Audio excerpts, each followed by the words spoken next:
Narinig nyo na ba yung salitang may pera sa basura? Tapos yung sinasabi ng mga negosyanteng mag-umpisa ka sa wala?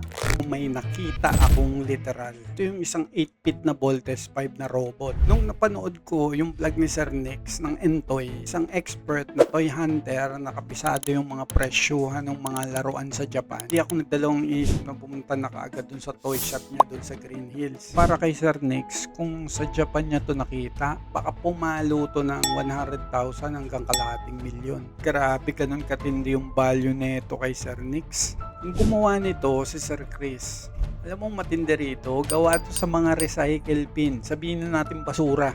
Gawa to sa used plastic, katulad nung nalalagyan ng ice cream, lalagyan ng langis, mga takip ng 1.5, kung ano-ano pa. At ang pinakamalupit dito, yung kulay niya, yung kulay mismo ng plastic. Hindi man lang pininturahan, kung pinturahan man, minimal lang. Parang sabi niya, ilan ba? 3% yan. Tapos swak na swak siya sa paningin ni Sir Chris. Yung pagkakabuo niya, yung mga details niya, sobrang linis, sobrang pulido. Ang galing, di ba? Bukod sa nakakabawas na ng kalat, ang ganda pa sa mata, tapos may price value pa. Based sa sinabi, advocate daw si Sir Chris dun sa mga used plastic na gamitin uli.